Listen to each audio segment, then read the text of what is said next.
Esta noite quero que vocês abram comigo no capítulo 14 de João e quero que olhem para o versículo 16.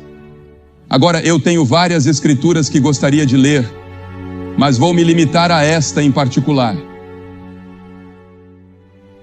O capítulo 14 de João, começando no versículo 16. Se me amais, guardai os meus mandamentos, e eu rogarei ao Pai, e Ele vos dará outro Consolador, para que fique convosco para sempre. O Espírito da verdade, que o mundo não pode receber, porque não o vê nem o conhece, mas vós o conheceis, porque Ele habita convosco e estará em vós. Não vos deixarei órfãos, voltarei para vós. O Papa João uma vez foi perguntado qual era a maior necessidade do mundo, e ele disse: o ensino e o ministério do Espírito Santo. Minha esposa e eu tiramos umas breves férias há alguns anos com o grande teólogo suíço Karl Barth, e eu perguntei ao Dr. Barth: qual será o próximo foco teológico no mundo? Isso foi antes de um movimento carismático florescer como o conhecemos hoje. E o Dr. Karl Barth, com grande visão profética, disse: o foco será no trabalho do Espírito Santo. E o apóstolo Paulo disse em 1 Coríntios, capítulo 12, versículo 1, acerca dos dons espirituais, não quero, irmãos, que sejais ignorantes. Agora, é impossível entender a Bíblia, a vida cristã, a estrutura da igreja, ou compreender seu próprio relacionamento com Deus sem a pessoa e a obra do Espírito Santo. Hoje, temos o que é chamado de movimento carismático, e eu vejo isso em todo o mundo. Vejo isso em todas as suas formas.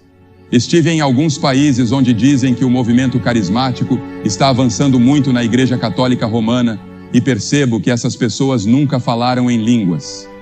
Elas simplesmente tiveram uma nova experiência com Cristo e ainda assim se chamam carismáticas. E estão certas porque todo verdadeiro cristão é carismático. Todo verdadeiro cristão é carismático. É da palavra carismático que obtemos nossa palavra carisma, que é o plural de charis, que significa dom, um dom de graça.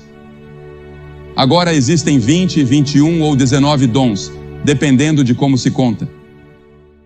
No meu livro eu digo 20, mas penso que é apenas uma lista exemplificativa dos dons do Espírito. Mas todo verdadeiro crente tem um dom do Espírito Santo. O dom de administração, o dom de ajuda, o dom de conhecimento, o dom de sabedoria, o dom de evangelista, o dom de pastor, o dom de mestre. Seja qual for o dom, ele é dado pela vontade do Espírito Santo. É um dom do Espírito Santo para você, para ajudá-lo, guiá-lo, fortalecê-lo, edificar o corpo de Cristo e testemunhar de Cristo ao mundo ao nosso redor. E nesse sentido, todo verdadeiro crente é carismático. Agora vamos examinar um pouco mais a palavra e a obra do Espírito Santo. Em primeiro lugar, ele não é uma coisa, não é um isso. Ouço pessoas dizerem, eu quero isso. Ele é uma pessoa. A Bíblia diz que ele não é algo, ele é alguém, ele é Deus. Há 3 pessoas na Trindade, Deus Pai, Deus Filho, Deus Espírito Santo. Você pode dizer, eu não entendo isso. Nem eu. Não vou tentar explicar, pelo menos neste momento, exceto pela fé, que há um só Deus expresso em 3 pessoas, Deus Pai, Deus Filho, Deus Espírito Santo. Agora, a Bíblia ensina que o Espírito Santo é todo-poderoso. Miqueias 3:8 diz, mas quanto a mim, estou cheio do poder do Espírito do Senhor. A Bíblia diz que Ele está presente em todos os lugares. Não importa onde você vá, Ele está lá. Para onde me ausentarei do teu Espírito? Para onde fugirei da tua presença? Salmo 139. Essa é uma das razões pelas quais Cristo foi embora. Ele precisou sair do corpo humano, porque Cristo só podia estar em um lugar por vez. Ele estava limitado ao seu corpo. Ele foi embora para que o Espírito Santo pudesse vir em seu lugar e estar presente em todos os lugares ao mesmo tempo. O Espírito Santo pode estar em seu coração e no meu, mesmo que vivamos a 1000 milhas de distância. Ele disse: convém que eu vá, porque se eu não for, o Consolador não virá para vós, mas se eu for, eu o enviarei. Ele precisava ir para que o Espírito Santo pudesse vir e realizar sua grande obra ao longo da história da igreja. Agora, ele também tem todo o conhecimento. A Bíblia diz: mas Deus nos revelou pelo seu Espírito, porque o Espírito penetra todas as coisas, ainda as profundezas de Deus. É o Espírito Santo quem nos ensina e nos leva mais e mais profundamente à medida que avançamos em nossa vida cristã. Na nossa vida cristã devemos crescer na graça e no conhecimento de Cristo, mas só podemos crescer com a ajuda do Espírito Santo. Porque no momento em que você aceita Cristo como seu Salvador, o Espírito Santo vem habitar em seu coração. Seu corpo se torna o templo do Espírito Santo e ele está lá para ajudá-lo a viver a vida cristã. Não há uma pessoa nesta audiência que possa ser cristã sem o Espírito Santo. Não há uma pessoa nesta audiência que possa seguir a Cristo sem a ajuda do Espírito Santo.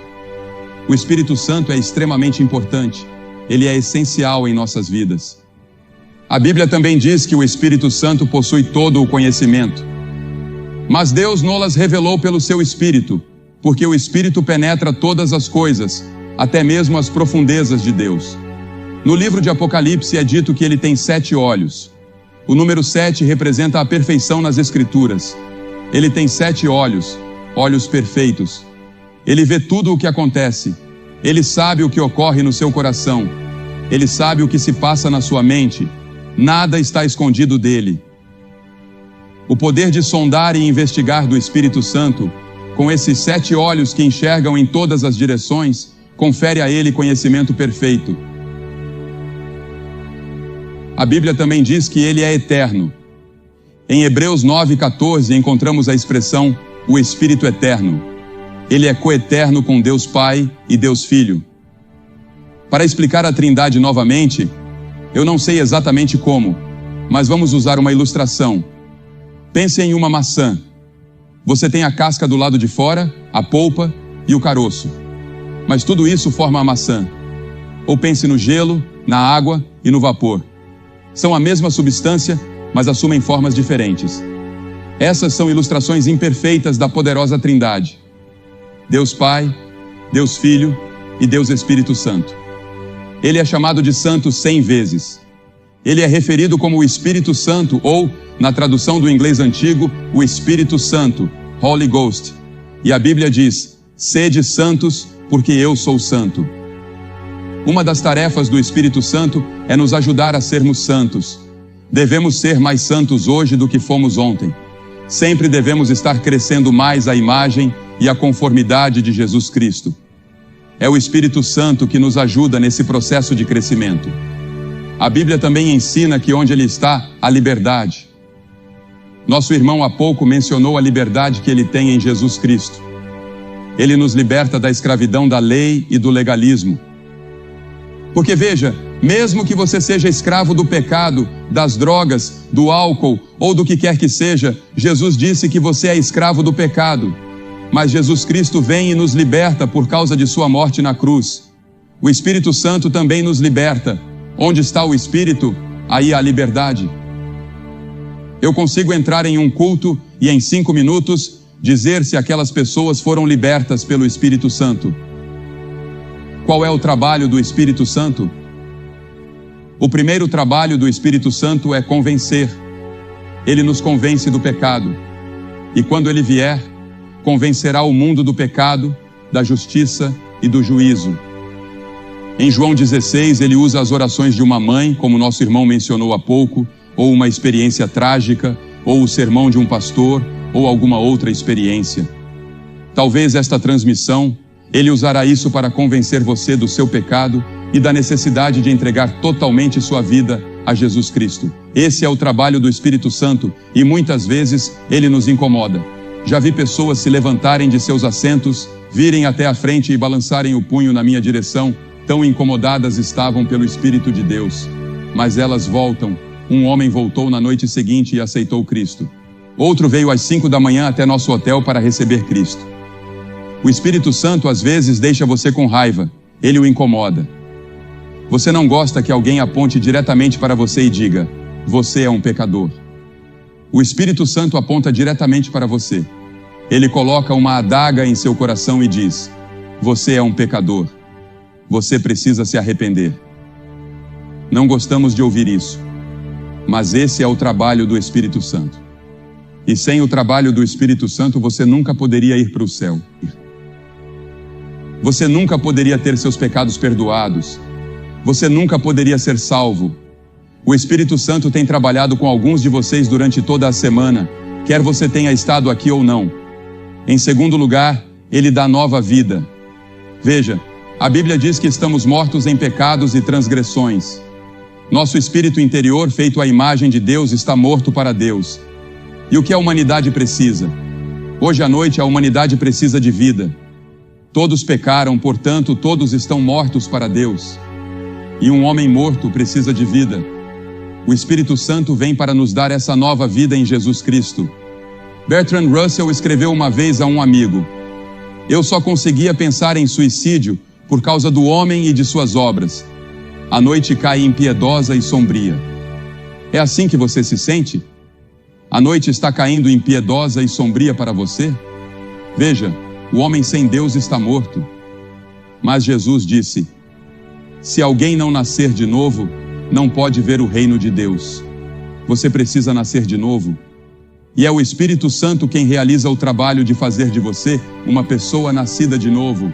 É um ato sobrenatural, não por obras de justiça que nós tenhamos feito. Nenhuma das suas boas obras ou coisas boas que você fez irão salvá-lo. Paulo disse a Tito: mas segundo a sua misericórdia, ele nos salvou. Somos salvos pela misericórdia de Deus, pela graça de Deus. Eu não mereço o céu. Eu não mereço ter meus pecados perdoados. Eu não mereço ser salvo. Eu não mereço ter esta paz no meu coração. Eu não mereço esta alegria profunda e constante que tenho. É pela graça, pela misericórdia, algo que eu não mereci, algo pelo qual não trabalhei. Eu simplesmente recebi um presente, o presente de Deus, o presente da salvação. Mas segundo a sua misericórdia, ele nos salvou pelo lavar regenerador e renovador do Espírito Santo. É o Espírito Santo que faz isso. E então, em terceiro lugar, como já mencionei, ele habita em nós. Muitos de vocês estão espiritualmente mortos e sobrecarregados com os problemas ou com a vida na qual vivemos hoje, nesta cultura hedonista. O Espírito Santo pode vir até você e habitar em você neste exato momento. Você pode recomeçar uma vida totalmente nova, a vida do Espírito, o Espírito Santo habitando em você, o Espírito Santo pulsando vida espiritual através de você e em você. Eu porei o meu Espírito dentro de vós e farei que andeis nos meus estatutos e guardareis os meus juízos e os cumprireis, diz Ezequiel 36. Pense nisso. Deus disse: eu porei o meu Espírito dentro de vós, eu virei para habitar em vós. Pense no seu corpo como a morada de Deus. E é isso que acontece. Seu corpo se torna o templo onde Deus habita pelo seu Espírito Santo. É por isso que nunca devemos levar nada impuro para dentro de nossos corpos. É por isso que devemos disciplinar nossos corpos. É por isso que devemos cuidar de nossos corpos, porque são o templo do Espírito Santo. Deus ama o seu corpo. Ele não quer que ele seja poluído e contaminado por desejos carnais e coisas às quais você se entrega. Ele habita convosco e estará em vós, disse Jesus no texto que lemos. Não sabeis vós que sois o templo de Deus e que o Espírito de Deus habita em vós? Disse 1 Coríntios 3,16. E então, em quarto lugar, o Espírito Santo lhe dá poder para servir a Cristo. Mas recebereis poder ao descer sobre vós o Espírito Santo e sereis minhas testemunhas. Eu não posso fazer o trabalho que estou fazendo sem o poder do Espírito Santo. As pessoas sempre, sabe, coitadas delas. Eu amo os repórteres de jornal. Alguns deles são meus melhores amigos, mas muitos, que não conhecem a Cristo, não conseguem compreender o que está acontecendo. Eles estudam, tentam penetrar o assunto e tentam descobrir. Acham que é propaganda, acham que é promoção, pensam que é outra coisa. Um sujeito disse que sabia o segredo de por que as multidões vinham para essas reuniões. Ele disse que era por causa dos meus olhos. Bem, você não consegue ver meus olhos da quarta fileira para trás. Não. Eu vou lhe dizer o segredo. É o Espírito Santo, o Espírito de Deus, onde Cristo é exaltado. Eu não afirmo ser um grande pregador. Sou apenas um comunicador da mensagem de Deus. Ele me chamou e me deu esse dom. Ele deu a Cliff o dom dele. Ele deu a Ted o dom dele. Ele deu a Bev Shea o dela, a John o dele e a todos esses membros da equipe. Ele deu a eles dons diferentes. Ele dá conforme sua vontade. Há alguns membros da equipe que temos conosco aqui e algumas pessoas que conseguem fazer coisas que eu daria qualquer coisa em minha posse para ser capaz de fazer, seja em termos de organização, seja em termos de música. Eu gostaria de poder cantar como algumas dessas pessoas. Eu não consigo cantar uma nota.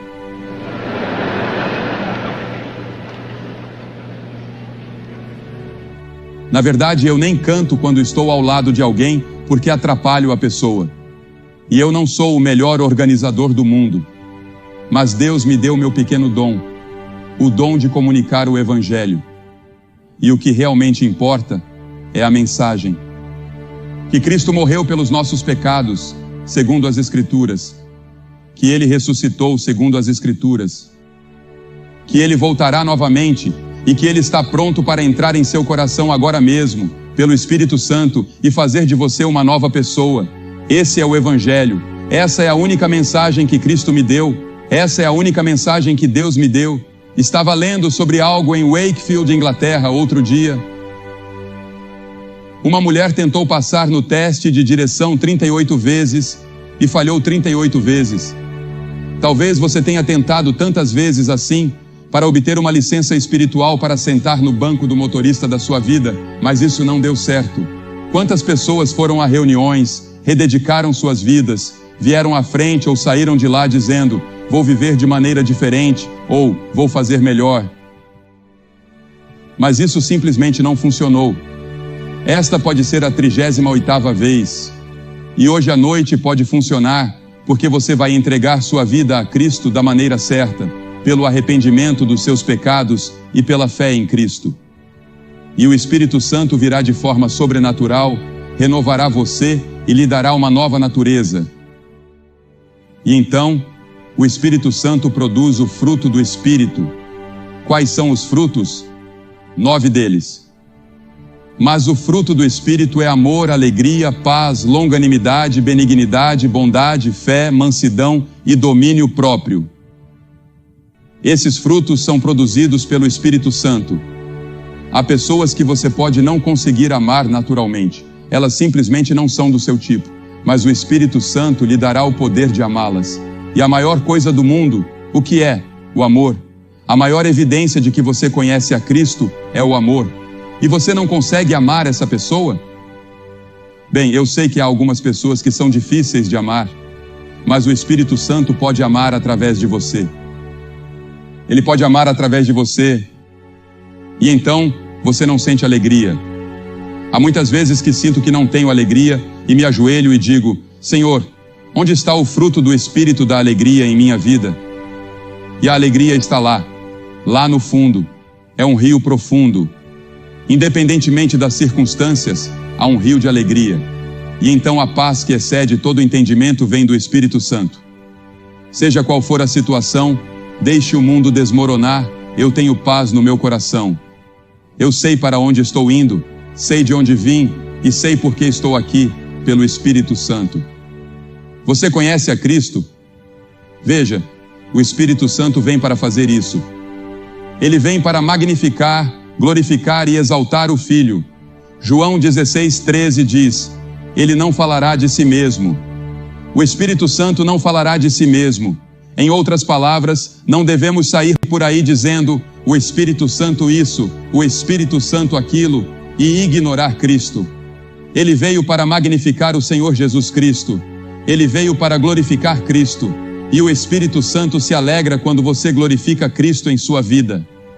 Agora, a Bíblia diz que você pode pecar contra o Espírito Santo. A Bíblia diz que você pode irritar o Espírito. A Bíblia diz que você pode entristecer o Espírito.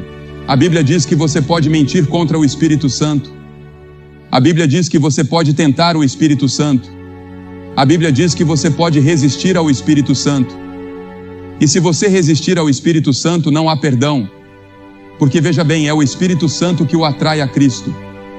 É o Espírito Santo que o convence de sua necessidade de Cristo. E se você resistir a Ele, continuar resistindo, seu coração ficará cada vez mais endurecido. Então, não há mais arrependimento, não há mais salvação. Há apenas um caminho de salvação, e esse caminho é Cristo. É uma coisa solene resistir ao Espírito Santo. Você percebe a voz dele e ainda assim recusa deliberadamente.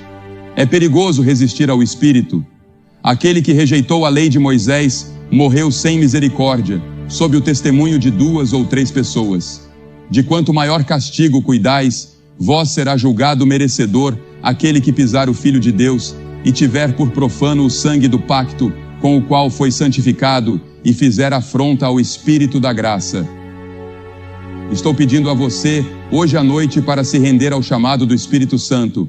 Estou pedindo que venha aos montes e diga: eu quero Cristo na minha vida para ser meu Senhor e meu Salvador, e quero ter certeza disso. Você pode ser fiel na igreja, mas realmente não conhece a Cristo. Ou você pode não ter nenhuma religião. Você pode ser católico, protestante, judeu, ou não ter religião alguma. Eu não sei quem você é ou o que você é, mas eu presumiria que a maioria das pessoas aqui hoje à noite frequentam igrejas. E eu conheço milhares de frequentadores de igrejas que precisam vir a Cristo de uma nova maneira e ter uma nova experiência com o Senhor Jesus Cristo, guiados pelo Espírito Santo. Porque veja, há muitas pessoas que precisam ser cheias do Espírito Santo. Eu não tenho tempo para me aprofundar no que significa ser cheio do Espírito Santo ou ser batizado com o Espírito Santo. Tudo isso está no meu livro, porque estou aqui esta noite para falar sobre o que o Espírito Santo pode fazer por você, bem agora, aqui e agora. E eu vou pedir que você se levante de onde está sentado. Centenas de vocês, como temos visto noite após noite. E quero que venham e fiquem aqui na frente da plataforma e digam ao vir: eu quero Cristo no meu coração. Quero saber que estou indo para o céu. Quero que meus pecados sejam perdoados. Quero começar uma nova vida. Se você está com amigos ou parentes, eles vão esperar. Se você está lá em cima, na galeria superior, levará cerca de 2 minutos. Então comece agora. Pode trazer seu amigo com você. Há milhares de vocês aqui esta noite que Deus tem falado ao coração. Levante-se e venha agora mesmo, rapidamente, e diga ao vir: eu quero Cristo no meu coração. Quero que o Espírito Santo entre na minha vida hoje à noite. Quero que Cristo perdoe meus pecados. Levante-se e venha rápido. Vamos esperar por você. Homens, mulheres, jovens, venham agora.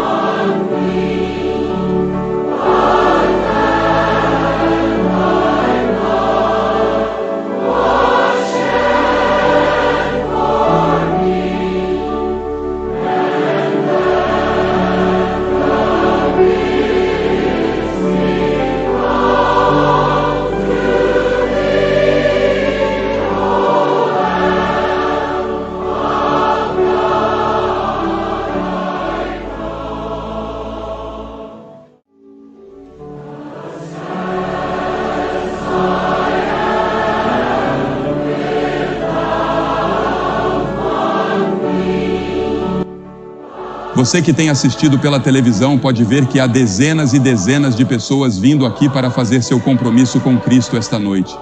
Eles querem que seus pecados sejam perdoados. Eles querem uma nova vida em Cristo. E o Espírito Santo é aquele que pode realizar esse ato sobrenatural em seus corações, ou no seu. Isso pode acontecer agora mesmo, onde quer que você esteja. Eu vou pedir que você diga sim a Cristo. Receba-o no seu coração. Deixe que o Espírito Santo entre para habitar, para lhe dar poder sobrenatural, para produzir o fruto do Espírito que é tão desesperadamente necessário na sua comunidade, na sua família e na sua própria vida. Venha e faça esse compromisso no seu coração. Que Deus te ajude a fazer esse compromisso.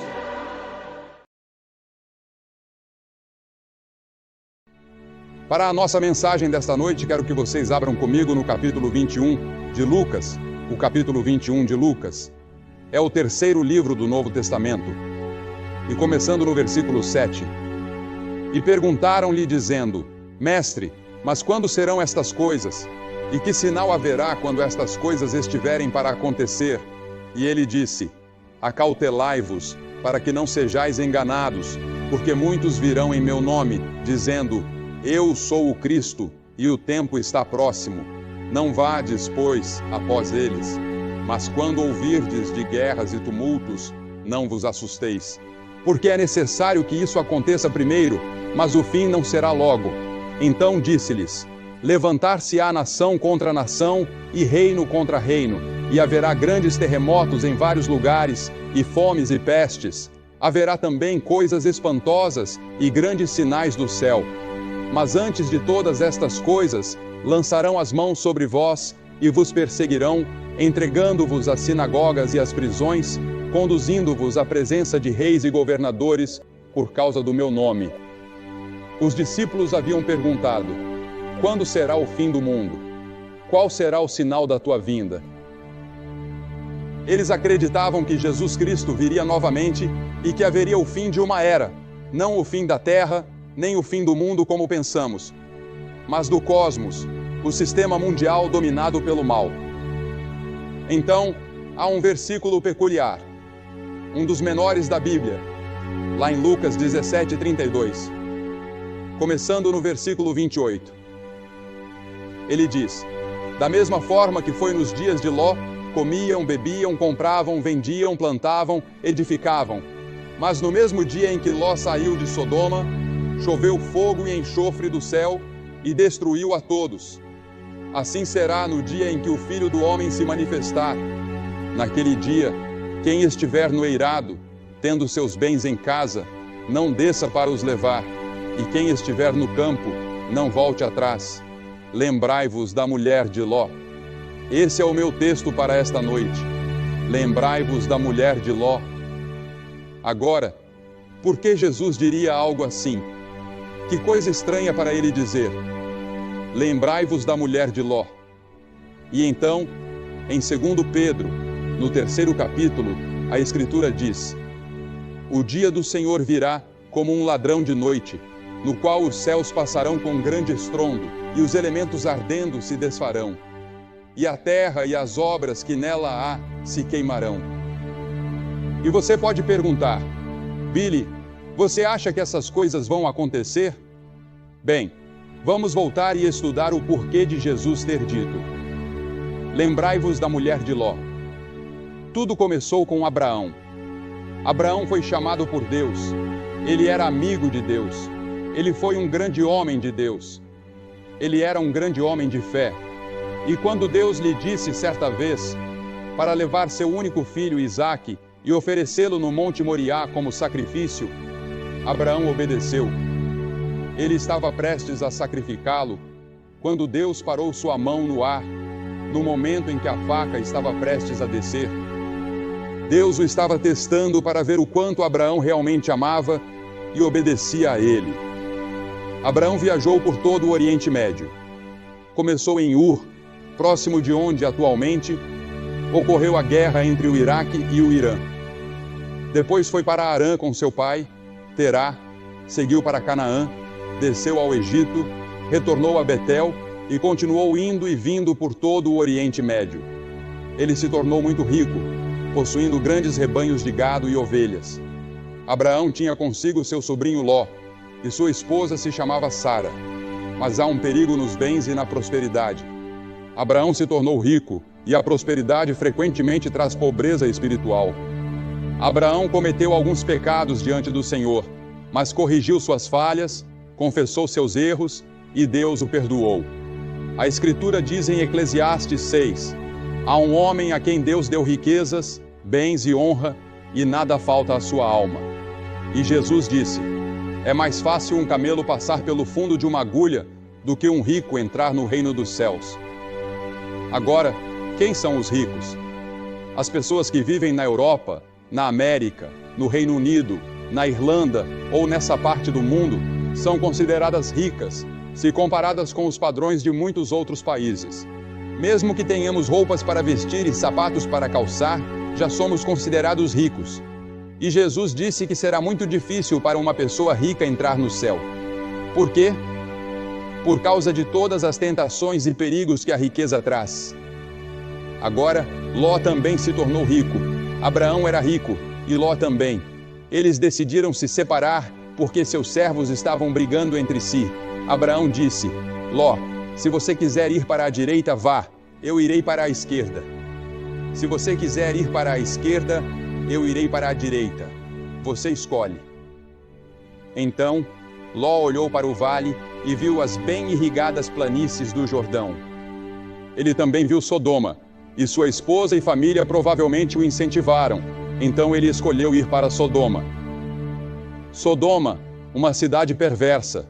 Imagine tudo o que vem à sua mente quando você pensa em Wall Street, Las Vegas, Soho em Londres, a Reeperbahn em Hamburgo ou o bairro da Luz Vermelha de Amsterdã. Reúna tudo isso em uma só imagem e você terá o que Sodoma era naquela época. Ezequiel, o profeta, certa vez disse: Eis que esta foi a iniquidade de Sodoma, o orgulho. Sodoma era muito orgulhosa. Eles excluíram Deus. Estavam orgulhosos de si mesmos e das coisas que haviam feito. E então, diz o texto, estavam cheios de pão e com abundância de ociosidade, tanto ela como suas filhas. Em outras palavras, tinham tudo o que precisavam para viver com lazer e conforto. No entanto, não fortaleceram a mão dos pobres e necessitados. Ignoraram os pobres, os necessitados e os oprimidos do mundo. Muitas vezes, nós também ignoramos os necessitados. Ignoramos pessoas de outras raças. Ignoramos aqueles que sofrem com a fome na África.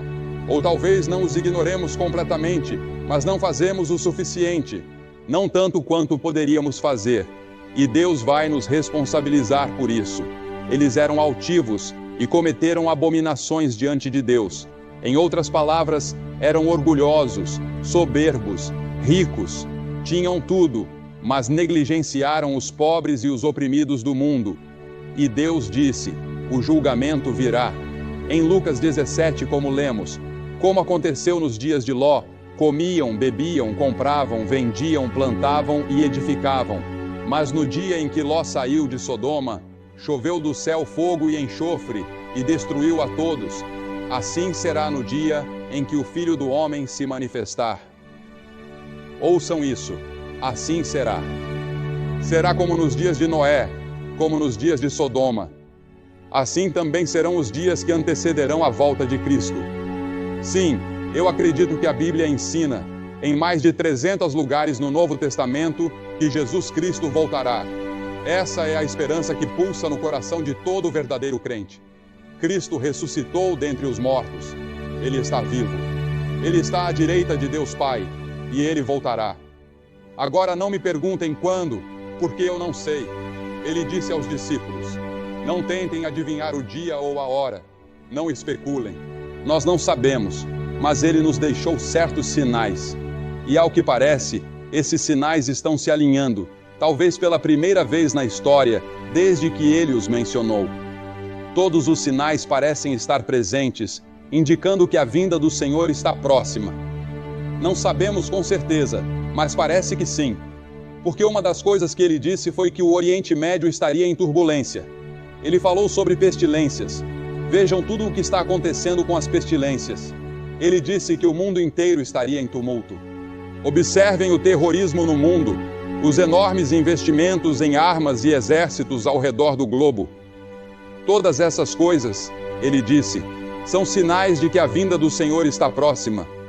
Porque veja, o mundo se destruiria se Deus não interviesse. Mas acredito que a Bíblia ensina que Deus tem outros planos para a humanidade. Eu acredito que Cristo voltará e que o reino de Deus triunfará. E aqueles de nós que conhecem a Cristo e têm o reino de Deus dentro de si, reinaremos com Cristo. Estou ansioso por aquele dia em que ele voltará. Ele disse: 2 estarão numa cama, um será levado e o outro será deixado. 2 podem estar voando em um avião, um será levado e o outro deixado. O caminho para o Armagedom é semelhante ao caminho para a destruição de Sodoma, disse Jesus. Agora observe, eles tinham uma falsa sensação de segurança. Nós também temos uma falsa sensação de segurança. Confiamos em nossa força econômica e em nosso poderio militar. Tudo isso pode desaparecer num instante. Isaías, no capítulo 31, versículo 1, diz: Ai dos que descem ao Egito em busca de ajuda, que confiam em cavalos e colocam sua esperança em carros de guerra, mas não olham para o Santo de Israel, nem buscam ao Senhor. Eles não olham para Deus. Nós não buscamos ao Senhor. Confiamos em outras coisas, em nossos dólares e libras, em nosso poder militar. Mas essas coisas não nos salvarão. Precisamos de Deus. Precisamos buscar ao Senhor. É isso que Isaías estava dizendo. Além da falsa sensação de segurança, eles estavam envolvidos em prazeres pecaminosos.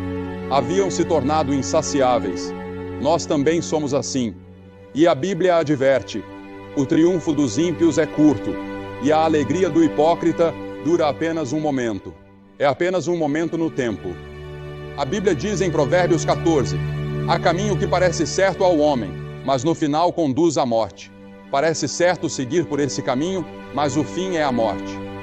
Deus diz: até mesmo no riso, o coração sente dor, e a alegria pode terminar em tristeza. Mesmo quando você ri, às vezes não sente tristeza? E quando você lê os jornais ou assiste ao noticiário, com todos os assassinatos e atrocidades que estão acontecendo, você se pergunta: como isso pode estar acontecendo? A Escritura diz que o povo de Sodoma estava ocupado demais para Deus. Estavam ocupados demais ganhando a vida e desfrutando os seus prazeres para dedicar algum tempo a Deus. E assim somos nós. Não damos a Deus o primeiro lugar em nossas vidas.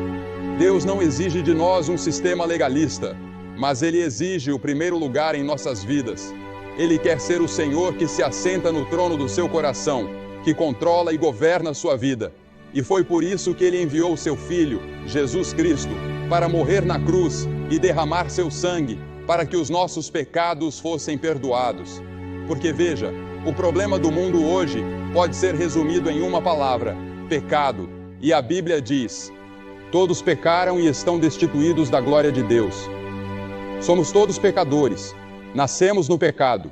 Somos pecadores por escolha e pecadores por prática. E esse pecado nos separa de Deus, de modo que não temos um senso de realização. Não conhecemos o propósito e o significado de nossas vidas. Você pode buscar prazeres e diversões, mas eles não satisfazem. Algo lá no fundo clama por algo mais. Esses prazeres não resolvem o problema do seu lar. Não resolvem o problema do desemprego. Algo está fora de equilíbrio. Algo está errado. Eles também eram culpados de idolatria. Idolatria. Esse é o pecado que Deus mais odeia. É também o pecado do mundo ocidental hoje. Na verdade, é o pecado do mundo inteiro. Romanos 1:25 diz: trocaram a verdade de Deus pela mentira, e adoraram e serviram coisas criadas em lugar do Criador. Qualquer coisa em sua vida que ocupe o lugar de Deus, torna-se o seu Deus. Qualquer coisa que domine seus pensamentos e tome mais do seu tempo do que o Deus vivo, torna-se o seu Deus. Além disso, eles também eram culpados de perversão sexual. Uma das últimas direções que uma nação toma antes do julgamento costuma ser essa. Geralmente encontrada em sociedades abastadas. Não relações sexuais normais, mas perversões de vários tipos. Tentativas de encontrar novas maneiras de obter prazer através do sexo. Isso se torna uma ocupação em tempo integral para muitas pessoas. Basta ir a uma banca de revistas hoje e você verá uma infinidade de publicações dedicadas a isso, tentando encontrar algum novo ângulo, alguma nova abordagem. Agora, no meio de tudo isso, em Sodoma, vivia Ló. Ele havia escolhido Sodoma como seu lar. e as Escrituras dizem que ele era infeliz e estava atormentado. O problema de Ló era que ele tinha um pé no reino de Deus e o outro pé num mundo pecaminoso. Ele estava preso entre os dois. Ele não era feliz no mundo pecaminoso e também não era feliz no reino de Deus. E muitos de vocês são assim.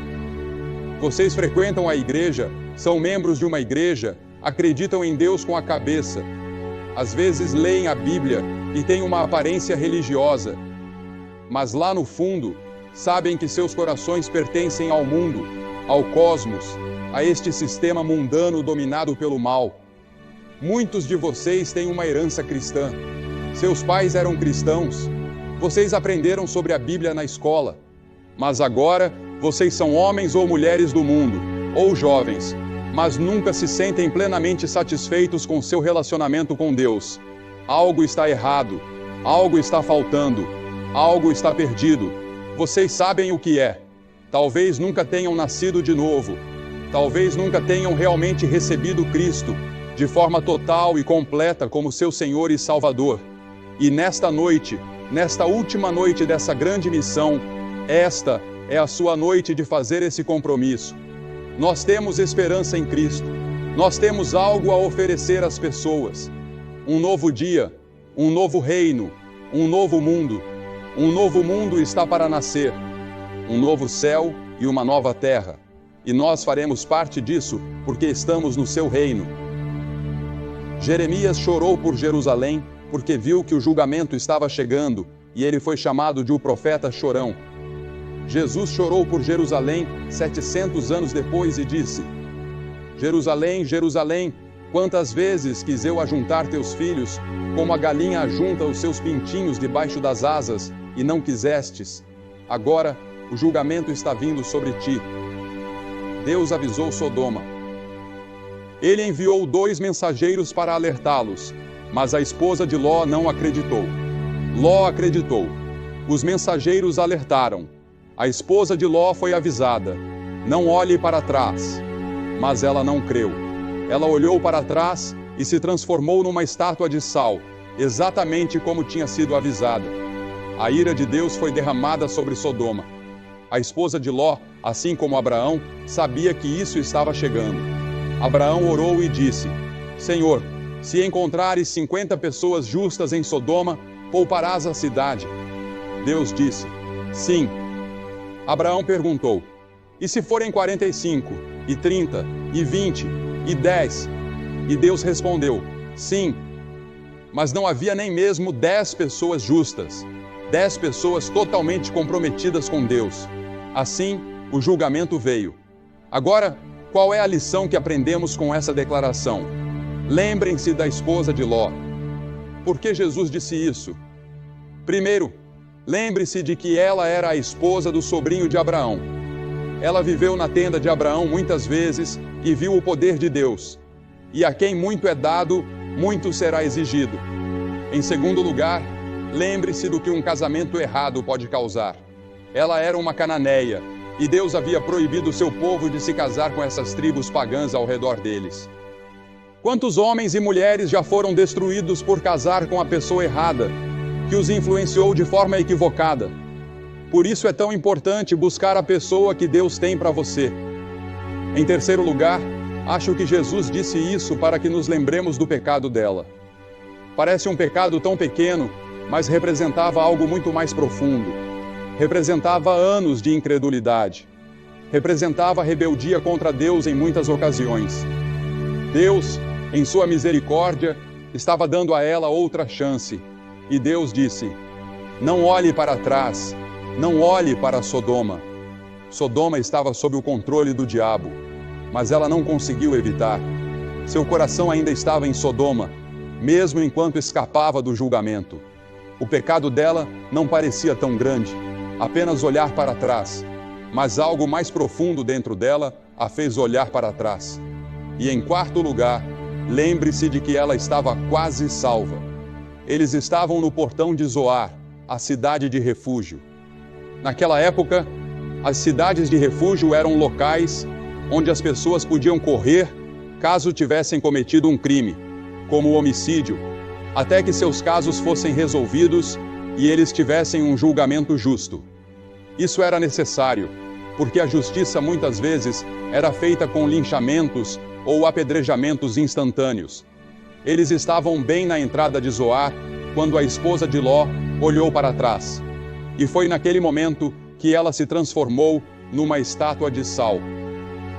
Agora, a Bíblia diz que Agripa, o grande rei, ouviu Paulo pregar, e ele quase foi persuadido, mas ele endureceu seu coração. Muitos de vocês estão quase persuadidos de entregar sua vida a Cristo, mas vocês vão arriscar que podem fazer isso sem Ele.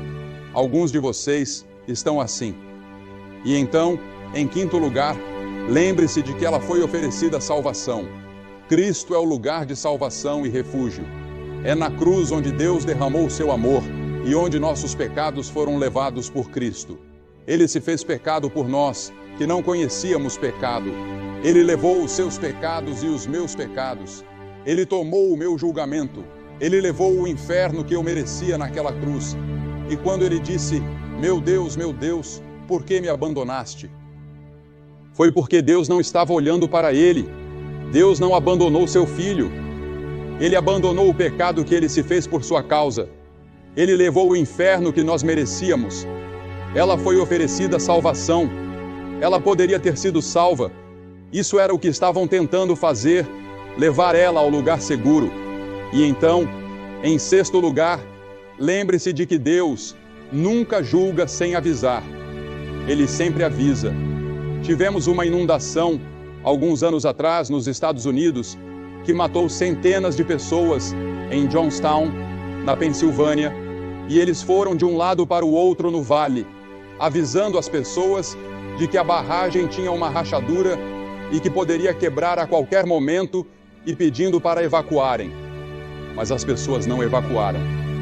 A barragem quebrou uma noite e dezenas de pessoas perderam suas vidas. Mas eles haviam sido avisados. E então, em sétimo lugar, lembre-se de que quando Deus avisa, há perigo em adiar. As Escrituras dizem, prepara-te para encontrar com o teu Deus, não adie. Quem endurecer o coração, sendo muitas vezes repreendido, será subitamente cortado e sem remédio. Venha a Cristo enquanto você pode. Agora é o tempo aceito. Hoje é o dia da salvação. Eu vou pedir que você fuja para o lugar seguro. O único lugar seguro e seguro em todo esse mundo é na cruz de Cristo e no túmulo aberto. Eu vou pedir que você faça algo que vimos milhares de pessoas fazerem esta semana, aqui neste estádio e em outros auditórios pelo país. Eu vou pedir que você se levante do seu assento. Centenas de vocês se levantem do seu assento agora e venham ficar em frente a esta plataforma e digam, ao vir, eu quero ter certeza de que meus pecados estão perdoados e que eu vou para o céu. Eu quero ter certeza de que estou no reino de Deus. Levante-se e venha. Centenas de vocês. Ninguém saindo do estádio, por favor, neste momento santo, enquanto as pessoas já estão vindo aqui em Bramall Lane.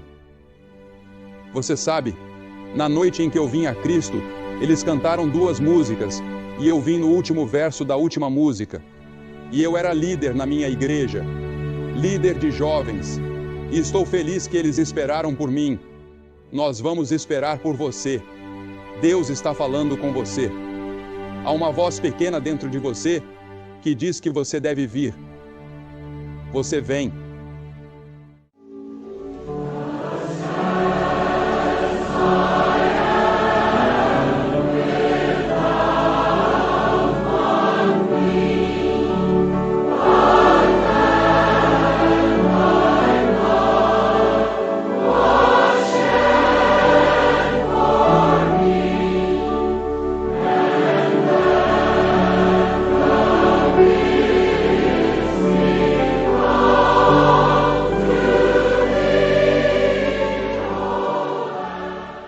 Você que está assistindo em outras partes do mundo, levante-se e muitas pessoas se ajoelham ao lado de seus televisores e fazem seus compromissos.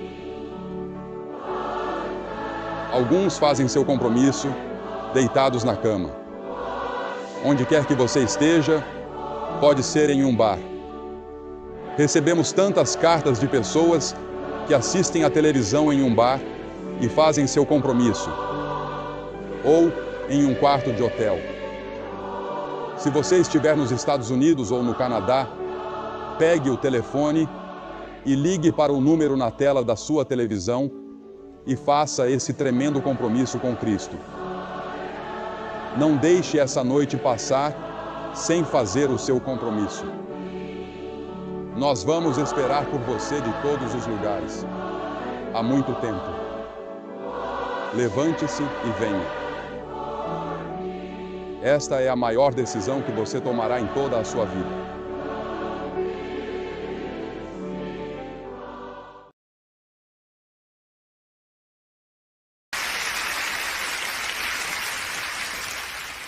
Esta noite eu quero falar sobre um homem cego na Bíblia que teve um encontro com Jesus. Esta história está no 10º capítulo do Evangelho de Marcos, começando no versículo 46. E chegaram a Jericó. Quando Jesus saía de Jericó com seus discípulos e uma grande multidão, o cego Bartimeu, filho de Timeu, estava sentado à beira do caminho mendigando. E quando ouviu que era Jesus de Nazaré, começou a clamar e disse: Jesus, filho de Davi, tem misericórdia de mim. E muitos o repreenderam para que se calasse, mas ele clamava ainda mais alto: Filho de Davi, tem misericórdia de mim. Jesus parou e disse que o chamassem, e chamaram o cego, dizendo-lhe: Coragem, levanta-te, ele te chama. E ele, lançando de lado sua capa, levantou-se e foi até Jesus. Jesus lhe perguntou: O que queres que eu faça por ti? E o cego lhe disse: Senhor, que eu possa ver. Mas há muitas pessoas hoje que são exatamente como Bartimeu. Li outro dia que existem 42 milhões de pessoas no mundo que são cegas. As autoridades de saúde estimam que, de todas as causas, 500 mil de crianças ficam cegas de forma irreversível a cada ano ao redor do mundo. E isso é uma grande tragédia para muitas pessoas e países, e agências de saúde estão trabalhando para mudar essa situação. Entretanto, uma tragédia de proporção igual ou maior é a cegueira espiritual que as pessoas têm, porque a Bíblia diz que você possui 2 tipos de olhos. Você tem olhos físicos com os quais pode enxergar, e tem olhos espirituais. E você pode ver fisicamente, mas talvez não consiga ver espiritualmente. A cegueira espiritual afeta todos aqui. Há milhares de pessoas presentes esta noite que podem me ver aqui em cima, mas são cegas espiritualmente. E essa cegueira impede que você conheça verdadeiramente a Deus. Agora Bartimeu era um homem cego, e ele saiu do pequeno lugar onde passou a noite, sem esperança de que algum dia pudesse enxergar. Ele ia até o portão de Jericó e pedia esmolas às pessoas que passavam por lá. Pessoas que iam ao mercado ou seguiam para seus negócios naquele dia. Ele dizia: ajude o cego, ajude o cego, ajude o cego, ajude o cego. Ele tinha sua bengala, um casaco velho e surrado. Ele havia pedido um pouco de pão a uma mulher enquanto seguia seu caminho e conseguiu um pouco de leite. E lá ele se sentava com outros cegos e mendigos, esperando que as pessoas lhes dessem um pouco de dinheiro ou algo que os ajudasse. E assim, ao olhar para Bartimeu, eu vejo a mim mesmo, ou vejo você. A Bíblia diz que ele está cego espiritualmente, e nossos líderes mundiais estão tateando no escuro. Eu ouço algumas dessas coisas na televisão, vindas de alguns de nossos líderes mundiais, e fico surpreso com a cegueira espiritual. E já conversei com alguns deles em particular. E às vezes, sinto vontade de estender a mão, sacudi-los e dizer que eles precisam de Cristo, porque Cristo poderia abrir seus olhos. E eu acho que somente os verdadeiros crentes sabem o que está errado com o mundo, porque o que está errado com o mundo é um problema espiritual. Agora Bartimeu não podia ver seus trapos. Ele não podia ver sua imundície. Ele também não podia ver a beleza. E de tempos em tempos, lemos sobre alguém vivendo em uma casa ou apartamento cheio de recipientes vazios, lixo e sujeira. e a pessoa que vive ali pode parecer levar uma vida perfeitamente normal e está bem vestida. Eu conheço uma casa assim agora, onde a senhora está sempre bem vestida. O marido é médico e eles são respeitáveis, são boas pessoas, e quando você os vê fora de casa, pensa que são o casal mais maravilhoso do mundo. Mas se você entra na casa deles, é uma bagunça, parece um chiqueiro, e é assim com muitos de nós. Parecemos estar bem por fora, mas lá no fundo, em nossos corações e almas, sabemos que algo está errado. E por algum motivo, a pessoa parece nem se importar.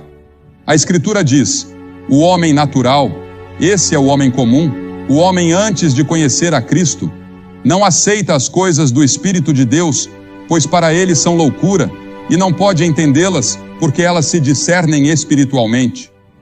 E parece tolice eu estar aqui e dizer que, porque Jesus Cristo morreu em uma cruz há 2000 anos e ressuscitou dos mortos, isso pode impactar sua vida hoje e agora, dando-lhe a segurança, a paz e a alegria que você nunca conheceu antes, ajudando a resolver muitos dos problemas de relacionamento que você enfrenta e lhe dando um senso de responsabilidade pelo seu próximo.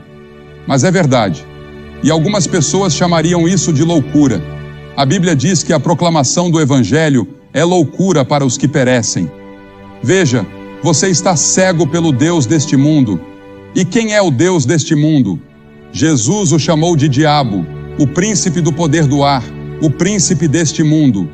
Há uma outra força no mundo, e essa outra força também tem poder sobrenatural. E essa outra força é o diabo.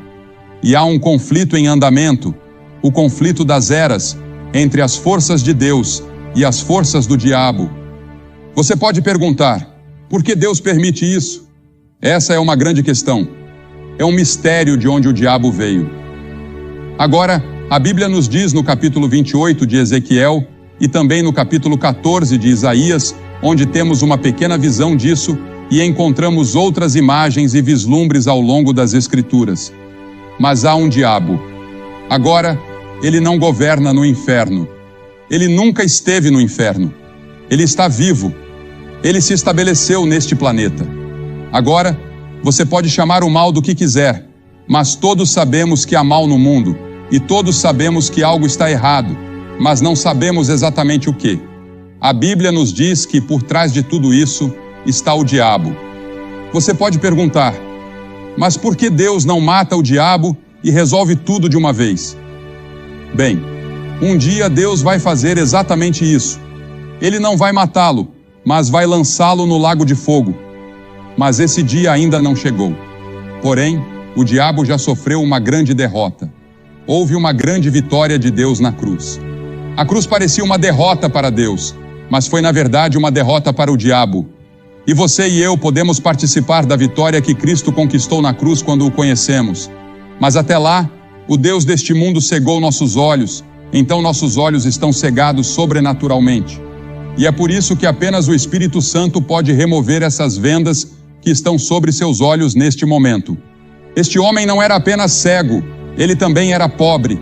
E lemos sobre a pobreza no mundo hoje, e isso parte nossos corações.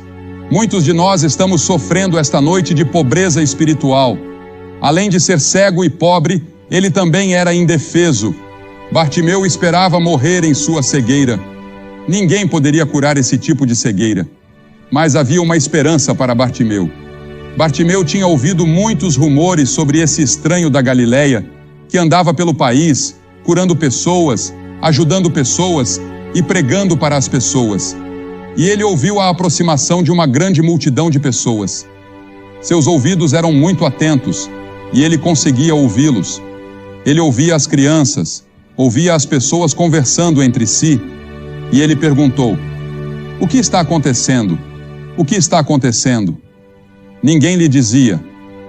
A multidão se aproximava cada vez mais, e ele agarrou a saia de um homem que passava por perto e disse: diga-me, quem está passando pela cidade?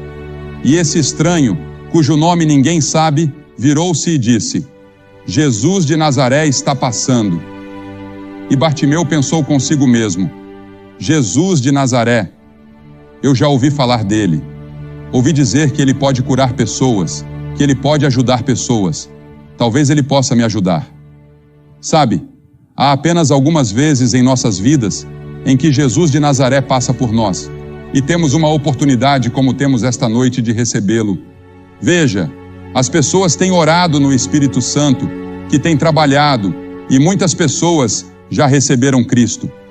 E que hora e que momento para você vir. Esse estranho lhe deu a mensagem. Jesus de Nazaré está passando. Eu me lembro da história do cirurgião-geral de Portugal, um ex-cirurgião geral, que estava caminhando pela rua um dia, quando um pedaço de papel grudou em seu pé. Ele foi para casa, tirou o papel do sapato e olhou para ele. Era um folheto evangelístico. Ele decidiu lê-lo e o leu. E para resumir a história, ele se converteu a Cristo e se tornou um grande líder cristão e um grande professor da Bíblia. Apenas um pequeno testemunho simples como esse. Deus pode usar todas essas coisas. E é por isso que devemos sempre ser fiéis em nosso testemunho. Porque você nunca sabe quando aquela garçonete no restaurante ou aquela pessoa que você encontra no trabalho estarão observando sua vida, é claro, para ver se você vive de acordo com o que prega. Jesus tem passado por Hamilton. Jesus tem passado pela Ferradura Dourada. Ele pode estar passando pela sua casa. Ele pode estar passando pelo quarto que você ocupa em um hotel. Ele está passando por aqui no sul da cidade de Ontário. E em seu desespero, Bartimeu clamou com toda a sua força: Jesus, filho de Davi, tem misericórdia de mim, tem misericórdia de mim. E os outros mendigos disseram: cala a boca, os magistrados vão ouvir isso e vão nos prender. Mas ele continuou clamando. Essa era a sua única chance. Jesus estava ali e ele ia aproveitar.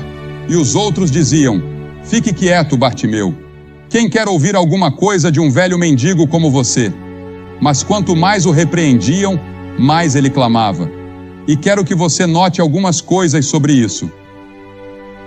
Primeiro, ele clamou pela coisa certa. Ele clamou por misericórdia. Ele precisava de outras coisas, mas o que ele mais precisava era de Cristo. Ele precisava de Deus. Tem misericórdia de mim, tu, filho de Davi, tem misericórdia de mim. Isso é o que todos nós precisamos esta noite. A misericórdia de Deus. Misericórdia. Quando eu estiver diante do tribunal de Cristo, não vou dizer: Senhor, eu quero justiça. Se eu receber justiça, vou acabar no inferno. Eu quero misericórdia. E Deus ofereceu sua misericórdia na cruz. E ele diz: eu vou te perdoar e te limpar de todo o pecado que você já cometeu. Você nunca terá que enfrentar o julgamento. Você nunca estará em perigo do inferno se entregar sua vida a Jesus Cristo. Então, primeiro de tudo, você tem que dizer: eu sou um pecador. Você tem que dizer isso a si mesmo e talvez a outras pessoas, assim como um alcoólatra. Antes de você poder ajudar um alcoólatra, ele precisa estar disposto a dizer: eu sou um alcoólatra, para que você possa ajudar. No vício em drogas, você tem que dizer: eu sou um viciado em drogas, preciso de ajuda. E quando você vem a Cristo, deve dizer: eu sou um pecador, preciso de ajuda, e ó Senhor Deus, por favor, me ajude. E então, a segunda coisa, ele não apenas clamou pela coisa certa, mas também clamou para a pessoa certa. Ele clamou ao Senhor Jesus Cristo, o Filho do Deus vivo, o único em todo o mundo que podia ajudá-lo, que estava bem ali.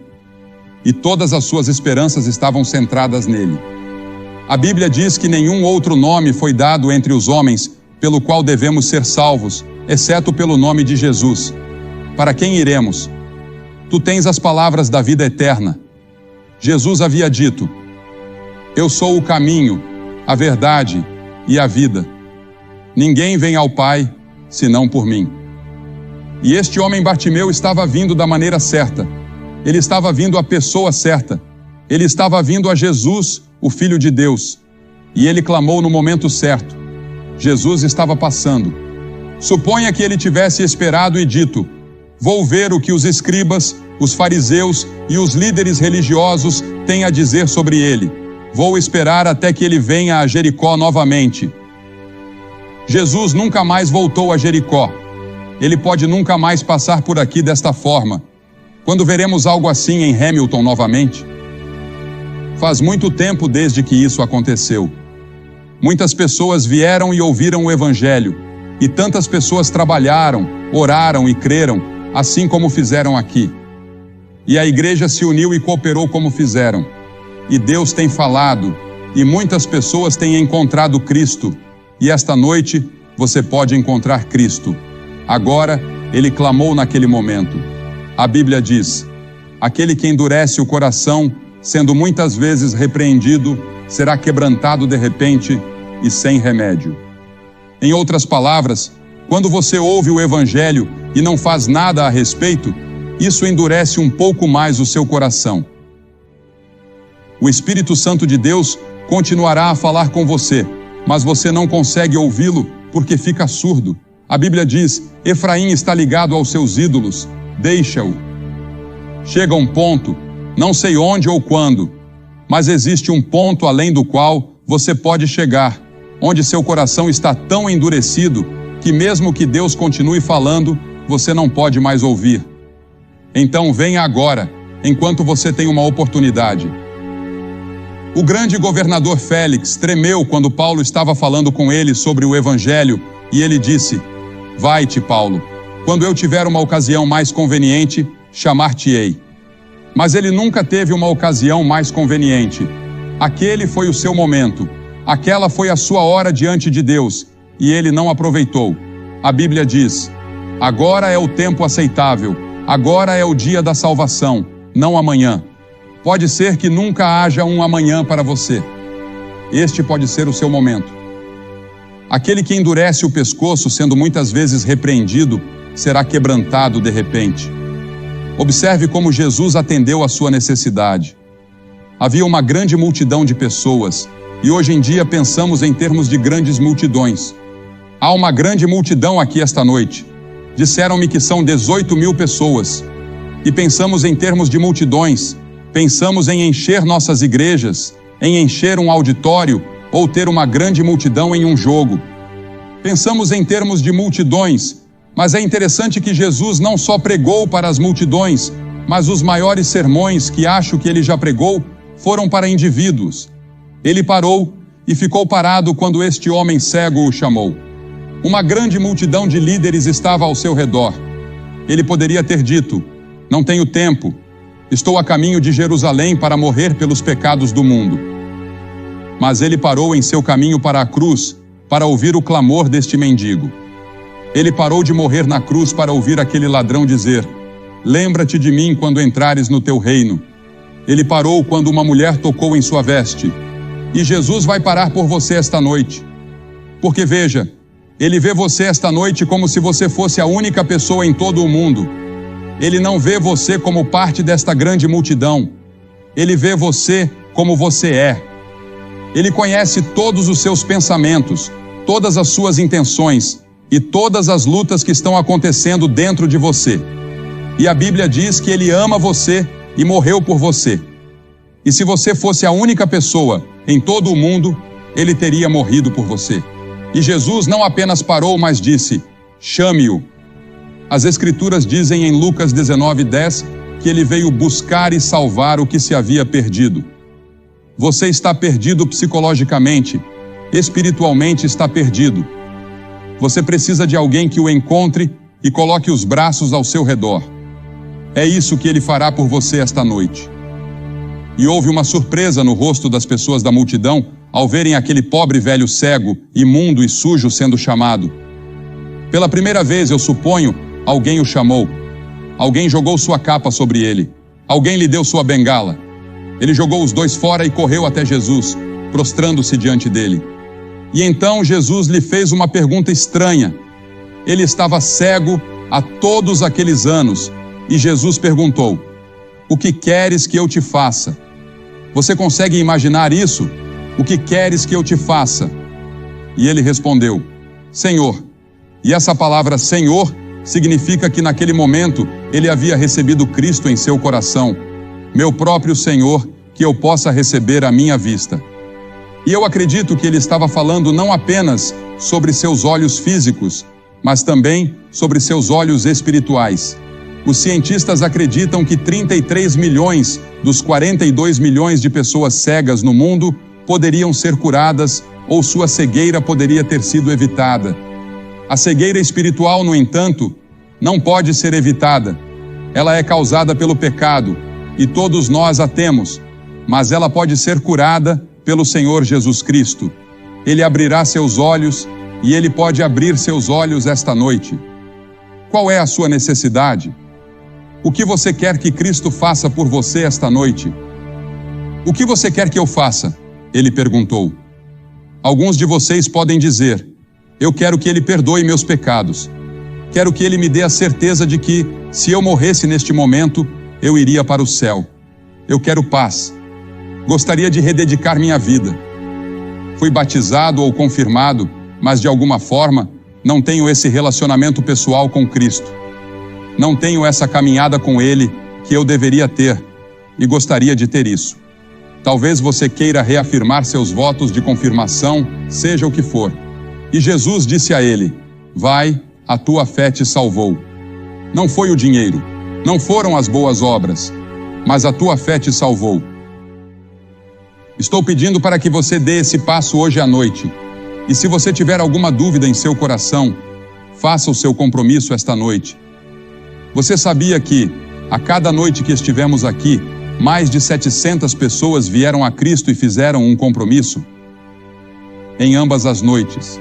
E o que vou pedir que você faça é o que já fizemos em toda a América Latina, em toda a Europa, em todo o Oriente, em toda a América e em todo o Canadá. Pedimos às pessoas que se levantassem de seus assentos e viessem à frente do palco, dizendo simbolicamente, eu preciso de Cristo. Eu quero a sua misericórdia, eu quero o seu amor e a sua graça. Eu quero conhecê-lo pessoalmente. Por que peço que você venha à frente e faça essa declaração pública? Porque Jesus foi pendurado na cruz publicamente por você. Ele não fez isso em particular. Ele fez isso publicamente. E as pessoas estavam contra ele, zombando dele. Ele estava nu e sangrando e fez isso publicamente.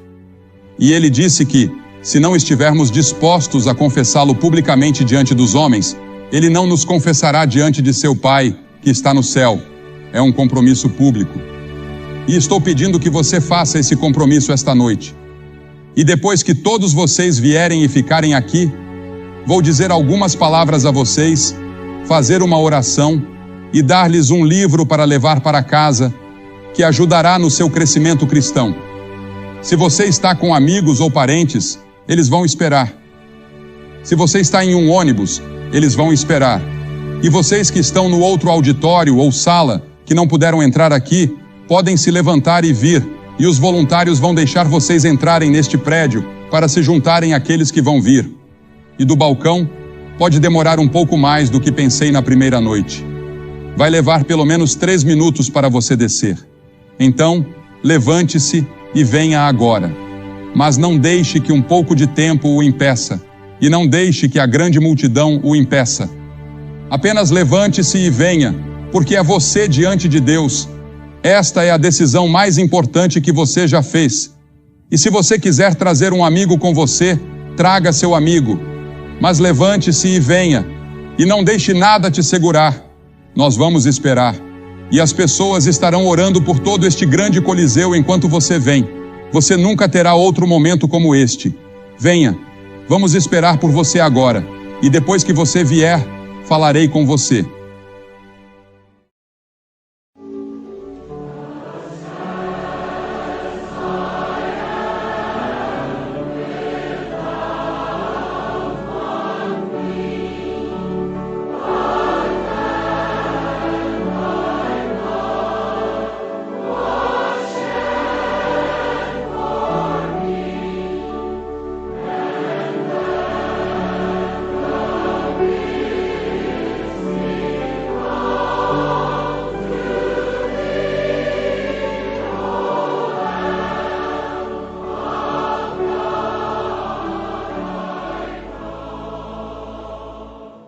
Você que está assistindo pela televisão, Deus tem falado poderosamente a centenas de pessoas e centenas já vieram e ainda estão vindo. E você pode fazer esse compromisso onde quer que esteja e dizer sim a Jesus Cristo.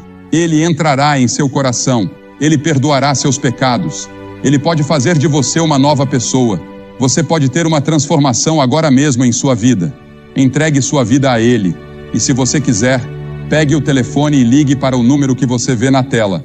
Há pessoas esperando para falar com você. Se você ouvir um sinal de ocupado, ligue novamente alguns minutos depois e você conseguirá falar, pois há centenas de linhas disponíveis. E não se esqueça de ir à igreja no próximo fim de semana.